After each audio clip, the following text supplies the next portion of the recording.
नमस्कार साथियों, आपका हमारे YouTube चैनल जुगल टेक्निकल में हार्दिक स्वागत है। मैं जुगल राठौर। साथियों, इस वीडियो में हम बात करेंगे शिक्षा मंत्रालय द्वारा सभी स्टूडेंट की अपार आईडी बनाने के आदेश जारी किए जा चुके हैं। यानी कि सभी स्टूडेंट की अपार आईडी बनानी है, जिसे one nation one student ID नाम दिया गया है।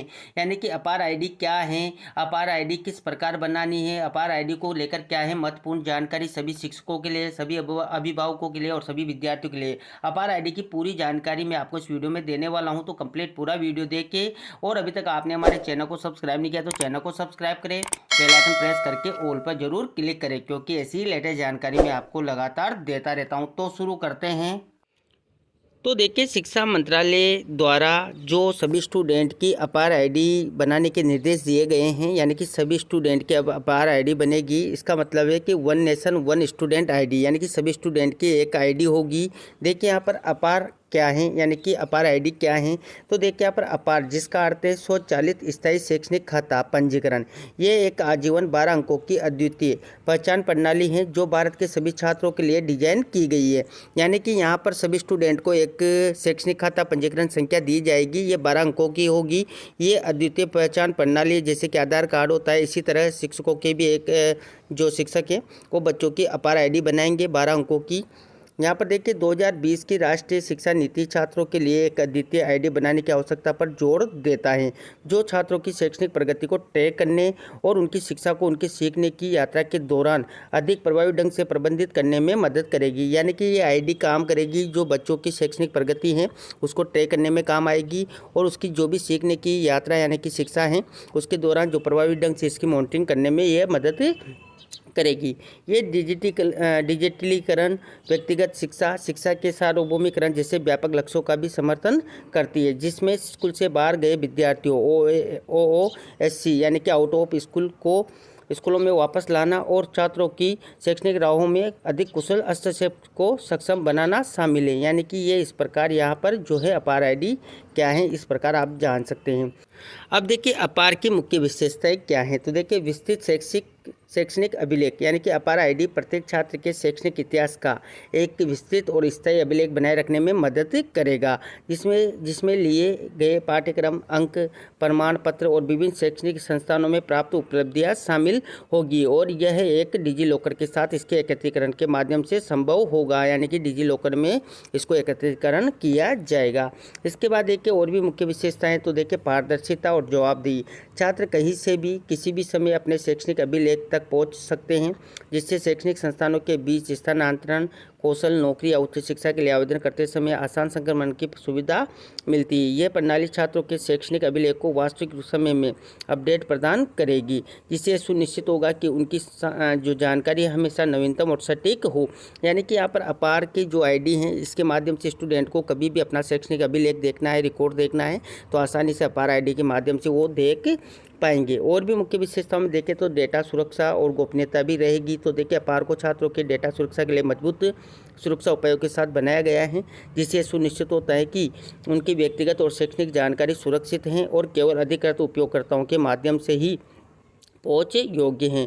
प्रत्येक छात्र के लिए अपार आईडी उत्पन्न करने के लिए माता पिता अभिभावकों के साथ बहुभाषी सहमति पत्र साझा किए जाते हैं। यानी कि जो सहमति पत्र होंगे वो भी साझा किए जाएंगे। सहमति पत्र क्या है, किस प्रकार आपको जो है कार्य करना है स्कूल में, उसका मैंने अलग से वीडियो बना रखा है। वो वीडियो आप हमारे चैनल पर जाकर देख सकते हैं, या वीडियो के डिस्क्रिप्शन में भी आपको लिंक मिल जाएगा। इसके बाद देखिए, अपार की मुख्य विशेषताएँ क्या हैं। तो देखिए, निगरानी और मूल्यांकन, जब अपार आईडी को शैक्षणिक क्रेडिट बैंक यानी कि ABC और विद्या समीक्षा केंद्र यानी कि BSK के साथ जोड़ा जाएगा, तो ये एक व्यापक निगरानी ढांचे को सक्षम करेगा, जो शैक्षणिक परिणामों, छात्रवृत्तियों, लाभकारी कार्यक्रमों और राज्य और केंद्र सरकार द्वारा लागू की गई अन्य योजनाओं, जो भी स्कीम्स है, की प्रभावशीलता को समझ सकेगा। अपार और BSK के माध्यम से प्रशासन के सभी स्तरों, यानी कि विद्यालय स्तर हो या क्लस्टर, जिसे हम PU लेवल बोलते हैं, ब्लॉक, राज्य, राष्ट्रीय पर अंतिम उपयोगकर्ताओं की निगरानी संभव हो सकेगी। यानी कि सभी के जो है इसमें भागीदारी रहेगी। इसके बाद देखिए अपार की मुख्य विशेषताओं में और भी देखें तो शिक्षा का सार्वभौमिकरण है। तो देखिए अपार प्रत्येक छात्र की नामांकन, उपस्थिति, अंक प्रगति आदि को आरटीई अधिनियम के अनुरूप ट्रैक करने में सुविधा प्रदान करेगा। यह स्कूल से बाहर के बच्चों यानी कि ओओएससी प्रतिभाशाली बच्चों और हाशिए पर रहने वाले समुदायों के बच्चों की निगरानी करने में भी मदद करेगा और उनके शैक्षणिक संस्थानों के साथ जुड़ाव को बढ़ावा देगा। इस प्रकार ये सरकारी नीतियों और पहलों को उनके इच्छित परिणाम प्राप्त करने में समर्थन प्रदान करेगा। अब देखिए यहाँ पर अपार के प्रति कुछ सामान्य भ्रांतियाँ भी हैं। क्या क्या भ्रांतियाँ हैं तो वो भी देख लीजिए। अपार केवल प्रतिष्ठित विद्यालयों और उच्च शिक्षा संस्थानों के लिए हैं। अपार को शिक्षा मंत्रालय द्वारा भारत में उच्च शिक्षा, उच्च शिक्षा, कौशल शिक्षा में पढ़ रहे सभी छात्रों के लिए तैयार किया गया है, यानी कि सभी की लेवल पर ये जो है छात्रों के लिए तैयार किया गया है। अपार के दायरे में सभी प्रकार के स्कूल प्रबंधन शामिल हैं, चाहे उनकी रैंकिंग या स्थिति कुछ भी हो सकती है, यानी कि नीचे स्तर के स्कूल हो या उच्च लेवल के स्कूल हो, सभी के लिए ये अपार की व्यवस्था की गई है। अपार किसी भी सरकारी योजना का लाभ उठाने के लिए अनिवार्य हैं। तो इस प्रकार की जानकारी तो देखिए अपार किसी भी सरकारी योजना का लाभ उठाने के लिए अनिवार्य नहीं है। हालांकि अपार उपयोगकर्ताओं और अन्य सभी हितग्राहियों को योजनाओं की प्रभावशीलता के बारे में जानकारी प्रदान करेगा और ये सुनिश्चित करेगा कि पहलों की दक्षता में सुधार के लिए डेटा आधारित निर्णय लिया जाए। यह भी सुनिश्चित करेगा कि किसी भी आवश्यक दस्तावेज एक ही स्थान पर उपलब्ध हो और संचालन प्रक्रिया में सुधार हो, इसलिए अपार की आवश्यकता यहाँ पर है। इसके बाद देखिए कुछ और भ्रांतियाँ की बात करें तो अपार एक दंडात्मक प्रणाली है। तो देखिए अपार किसी को दंडित करने या छात्रों को ट्रैक करके उसके खराब शैक्षणिक प्रदर्शन या शैक्षणिक मापदंडों का पालन न करने पर सजा देने का उपकरण नहीं है, यानी कि यहाँ पर कोई भी दंड इससे नहीं मिलने वाला है। ये एक परिवर्तनकारी प्रणाली है जिसका उद्देश्य भारत के प्रत्येक छात्र के लिए शैक्षणिक अनुभव को बेहतर बनाना है, जिसमें एक ऐसी पहचान प्रदान करना शामिल है जिसका उपयोग शैक्षणिक परिणामों को सुधारने के लिए किया जा सकता है। यानी कि यहाँ पर अपार आईडी इसलिए बनाई जा रही हैं कि बच्चे की जो भी शैक्षिक परिणामों में गड़बड़ी है उसको सुधारा जा सके, उसको सही किया जा सके, बच्चों को शिक्षा से जोड़ा जा सके, सारी जानकारी एक जगह मिल जाए, रिकॉर्ड एक जगह मिल जाए, बच्चों को भी मिल जाए, अभिभावकों को भी मिल जाए और शिक्षकों को भी मिल जाए। इसके बाद देखिए कुछ और भ्रांतियों की बात करें तो अपार आईडी निर्माण एक जटिल प्रक्रिया है।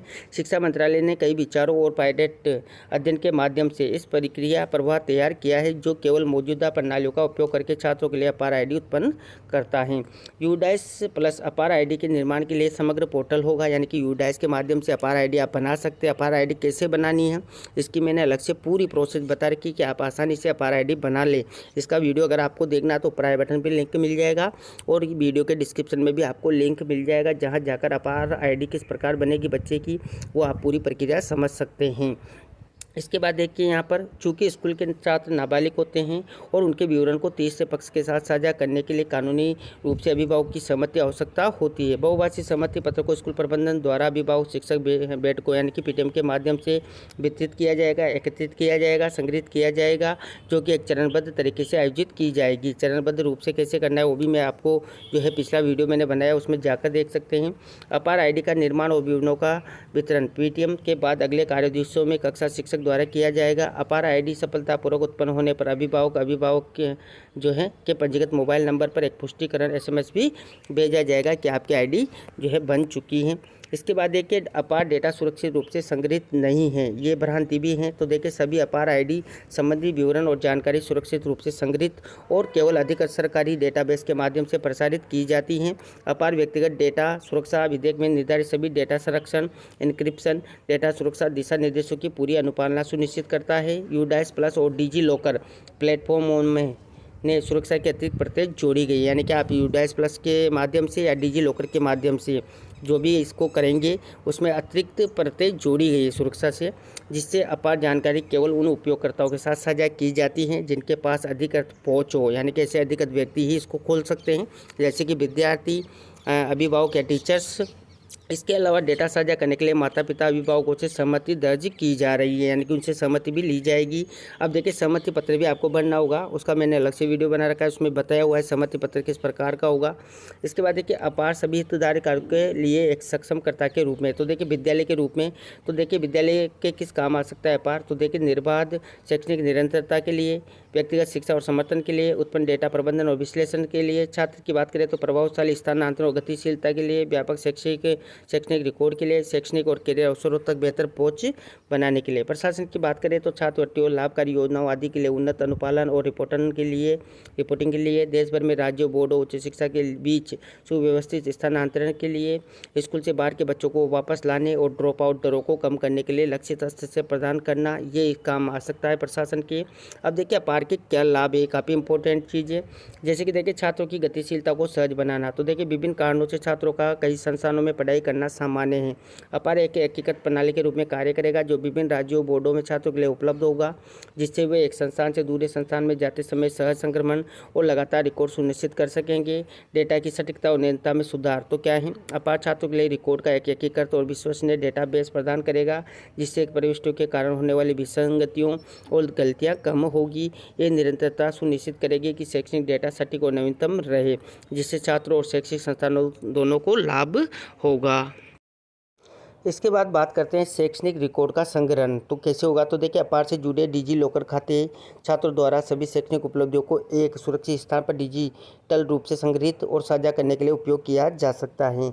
इसके बाद देखते हैं नीति निर्माण और संसाधन आवंटन में सुधार। तो देखिए अपार के माध्यम से एकत्रित डेटा बीएसके के साथ साझा किया जाएगा, जो शैक्षणिक नीति और संसाधन आवंटन के निर्णय लेने में सहायक होगा। बीएसके की प्रवृत्तियों का विश्लेषण करने और शैक्षणिक परिणामों का मूल्यांकन करने और क्षेत्र विशेष की आवश्यकताओं के अनुसार क्षेत्र विश्लेषण में मदद करेगा। इसके बाद देखिए सर्व शिक्षा का अधिकार अधिनियम 2009 का कार्यान्वयन। तो देखिए अपार प्रत्येक बच्चे के नामांकन, उपस्थिति और शैक्षणिक प्रगति की निगरानी में सुविधा प्रदान करता है, जिससे 6 से 14 वर्ष की आयु के बच्चों के लिए मुफ्त और अनिवार्य शिक्षा की आरटीआई अधिनियम की अनिवार्यता का पालन सुनिश्चित होता है। इसके बाद देखिए ड्रॉप आउट की रोकथाम में भी काफ़ी इंपॉर्टेंट है। तो देखिए छात्रों के शैक्षणिक रिकॉर्ड की निगरानी करके अपार जोखिम में चल रहे छात्रों की पहचान करने में मदद करता है, जिससे समय पर हस्तक्षेप संभव होता है और स्कूल प्रणाली से बाहर होने से रोका जा सकता है। इसके बाद देखिए डेटा सुरक्षा और संरक्षा की बात करें तो देखिए इंक्रिप्शन मानक है। तो अपार शैक्षणिक और व्यक्तिगत डेटा को अनाधिकृत पोस्ट से सुरक्षित रखने के लिए उन्नत इंक्रिप्शन मानकों का उपयोग करता है। बीएसके के पर विश्लेषण के लिए डेटा सेट साझा करते समय डेटा एनोनिमेशन सुनिश्चित करेगा कि सभी व्यक्तिगत पहचान योग्य जानकारी यानी कि PII हटा दी जाए और केवल संकलित रूप से डेटा प्रस्तुत किया जाए, जो गोपनीयता और डेटा सुरक्षा के नियमों के अनुपालन को सुनिश्चित करेगा। डेटा सुरक्षा और कानूनों के अनुपालनों की बात करें तो देखिए अपार भारत के डेटा सुरक्षा कानूनों का पालन करता है, ये सुनिश्चित करते हुए कि एकत्रित सभी जानकारी कानूनी आवश्यकताओं के अनुसार संभाली जाती हैं। देखिए यहाँ पर NDEAR के अनुपालन में अपार में सभी उपयोगकर्ता डेटा उपयोगकर्ता के नियंत्रण में रहेगा और व्यक्तिगत डेटा सुरक्षा विधेयक के अनुसार डेटा सशक्तिकरण सिद्धांतों के अनुसार पोर्टेबल बनाया जाएगा, यानी कि आपका डेटा यहाँ पर सुरक्षित रहेगा। अधिकार नियंत्रण की बात करें तो केवल अधिकृत कर्मियों को डेटा तक पहुँच प्राप्त होती है। कई सुरक्षा प्रक्रिया सुनिश्चित करती है कि इस पहुँच की निगरानी की जाए और भूमिकाओं के आधार पर सीमित किया जाए, यानी कि आपका डेटा अधिकार नियंत्रण रहेगा वो सिर्फ कुछ अधिकृत व्यक्तियों के पास रहेगा जो शिक्षा से रिलेटेड, बच्चे से रिलेटेड हो सकते हैं। इसके बाद देखिए ऑडिट ट्रेल्स की बात करें तो नियमित ऑडिट और लॉग्स बनाए जाते हैं जो ये तय करते हैं कि डेटा किसने एक्सेस किया और इसका उपयोग कैसे किया जा सकता है, जिससे जवाबदेही सुनिश्चित हो सके। अब देखिए क्या आधार के बिना अपार बनाया जा सकता है, तो मैं आपको बता दूँ कि नहीं, अपार आधार के बिना नहीं बन सकता। देखिए एक मान्य आधार कार्ड के बिना छात्र के लिए अपार ID नहीं बनाई जा सकती, यानी कि जिस स्टूडेंट का आधार बना होगा और बिल्कुल एक्यूरेट जानकारी सही होगी वही यहाँ पर अपार बना सकता है। UDAIS द्वारा जारी किया गया आधार नंबर मतलब UIDAI के द्वारा जारी किया गया आधार नंबर भारत में 18 वर्ष से कम आयु के छात्रों के लिए एक सरकारी जारी पहचान पत्र होता है। ये एक अद्वितीय और प्रमाणित पहचान पत्र प्रदान करता है जो कि रिकॉर्ड की डुप्लीकेशन को रोकता है और सुनिश्चित करता है कि प्रत्येक छात्र की शैक्षणिक जानकारी उनके पहचान के साथ सुसंगत और सटीक रूप से जुड़ी हो। इसके बाद देखिए जिन छात्रों के पास आधार कार्ड नहीं है उन्हें आधार कार्ड निर्माण के लिए निकटतम आधार पंजीकरण केंद्र, बैंक, डाकघर, आधार सेवा केंद्र या किसी अन्य सरकारी अनुमोदित केंद्र पर जाने की सिफारिश की जाती है। वो आधार बनाए और उसके बाद उनको अपार ID जो है बन जाएगी। क्या अपार ID के आधार पर मुझे लक्षित किया जा सकता है? तो देखिए यहाँ पर नहीं, अपार के आधार पर किसी को लक्षित नहीं किया जा सकता। सभी व्यक्तिगत जानकारी है जिसमें शैक्षणिक उपलब्धियाँ, शैक्षणिक परिणाम, शिक्षक सहभागिता, दीक्षा, स्वयं आदि में संसाधनों की पूरी जानकारी शामिल है। एनक्रिप्टेड रूप से संग्रहित की जाएगी और केवल उपयुक्त सहमति के बाद किसी अनुरोधकर्ता के साथ साझा की जाएगी। पीएस के साथ साझा किया गया अपार डेटा केवल सरकार की योजनाओं और हस्तक्षेपों की प्रभावशीलता का मूल्यांकन करने के स्रोत के रूप में उपयोग किया जाएगा। APAR का उपयोग करके कोई व्यक्तिगत डेटा प्राप्त नहीं किया जाएगा, न कि इसकी निगरानी की जाएगी। इसके बाद देखिए क्या अपार अनिवार्य हैं? तो अपार अनिवार्य नहीं है, ये कंप्लीट आपको यहाँ पर जानकारी दी गई है। जबकि अपार शैक्षणिक ट्रैकिंग और लचीलापन बढ़ाने के लिए एक महत्वपूर्ण पहल है। अपार प्रणाली में भागीदारी अनिवार्य नहीं है। संस्थान और छात्र इस प्रणाली का उपयोग अपनी सुविधा के अनुसार कर सकते हैं, जैसे कि समग्र मूल्यांकन और क्रेडिट प्रबंधन के लाभ उठाने के लिए, लेकिन इसके उपयोग की कोई कानूनी आवश्यकता नहीं है। अब देखिए माता पिता की सहमति से संबंधित महत्वपूर्ण जानकारी भी आप देख लीजिए। तो देखिए माता पिता की सहमति क्यों महत्वपूर्ण है? तो देखिए 18 वर्ष की आयु से कम के छात्रों को नाबालिग माना जाता है और भारत में कानूनी और नैतिक मापदंडों के अनुसार व्यक्तिगत और संवेदनशील जानकारी जिसमें शैक्षणिक और पहचान डेटा शामिल है को संभालने उत्पन्न करने के लिए माता पिता या अभिभावकों की सहमति आवश्यक है। इसलिए महत्वपूर्ण है कि छात्र के कानूनी अभिभावक या माता पिता स्कूल प्रशासन को अपार आईडी उत्पन्न करने के लिए सहमति पत्र, जो बहुभाषी प्रारूपों में प्रदान किया गया है, अलग अलग भाषा में ये सहमति पत्र दिया गया है, प्रस्तुत करें। यानी कि सहमति पत्र भरवाया जाएगा सभी माता पिता से। इसका मैंने अलग से पूरा वीडियो बना रखा है, आप हमारे चैनल पर जाकर देख सकते हैं। माता पिता की सहमति का उपयोग कैसे किया जाएगा? तो देखिए अपार आईडी उत्पन्न करने के लिए साझा की गई माता पिता की सहमति की भौतिक प्रति स्कूल में संग्रहित की जाएगी। यहाँ पर एक प्रति जो है आपको अपने विद्यालय में भौतिक रूप से संग्रहित रखनी है और एक संबंधित डिजिटल प्रति यूडाइस प्लस पोर्टल के माध्यम से स्कूल समन्वय के द्वारा बनाई जाएगी और संग्रहित की जाएगी। अभिभावक माता पिता द्वारा प्रस्तुत विवरण के आधार पर सहमति को उत्पन्न करने की प्रक्रिया के प्रत्येक चरण में और संबंधित संस्थानों को डेटा साझा करने के बाद चरणों में उचित रूप से प्राप्त किया जाएगा। यानी कि सहमति पत्र का उपयोग कैसे करना है, इस प्रकार ये पूरी जानकारी है। अब देखिए ABC यानी कि जो शैक्षणिक क्रेडिट बैंक है, स्थानांतरण के लिए अपार क्यों आवश्यक है? तो देखिए राष्ट्रीय शिक्षा नीति 2020 द्वारा अनुशंसित शैक्षणिक क्रेडिट स्थानांतरण प्रणाली ने शैक्षणिक क्रेडिट बैंक की शुरुआत की है, जो छात्रों द्वारा उच्च शिक्षा के दौरान अर्जित शैक्षणिक क्रेडिट्स को संग्रहित करेगा और अपार इन क्रेडिट्स का उच्च शिक्षा संस्थानों यानी कि HEI के बीच निर्बाध एकत्रीकरण और स्थानांतरण सक्षम करेगा, जिससे सीखने के अधिक लचीलापन और निरंतर निगरानी सुनिश्चित होगी। तो इस प्रकार साथियों ये जो अपार हैं ये क्या है, किस प्रकार इसकी विशेषताएं बताई गई हैं, क्या क्या लाभ हैं इसके, कुछ भ्रांतियां हैं उसको किस प्रकार दूर किया जा सकता है, सारी जानकारी इसमें दी गई है। यानी कि पूरी जानकारी अपार से रिलेटेड क्या है मैंने आपको इस वीडियो में देने का प्रयास किया। आपको हमारी जानकारी कैसी लगी? जानकारी अच्छी लगी तो लाइक शेयर करें और साथियों आपको अपार आईडी किस प्रकार क्रिएट करनी है उसका मैंने अलग से वीडियो बना रखा है। साथ ही स्कूल को और अभिभावकों को सहमति पत्र कैसे बनना है, क्या क्या कार्य उस बीच से आपको करने होंगे, इसका भी मैंने अलग से वीडियो बना रखा है। आप पूरी जानकारी हमारे चैनल पर जाकर देख सकते हैं। तो अभी तक आपने हमारे चैनल को सब्सक्राइब नहीं किया तो चैनल को सब्सक्राइब करें, बेल आइकन प्रेस करके ऑल पर जरूर क्लिक करें, क्योंकि ऐसी लेटेस्ट जानकारी मैं आपको लगातार देता रहता हूं। धन्यवाद साथियों, फिर मिलते हैं नए वीडियो में नई जानकारी के साथ। तब तक ले जय हिंद।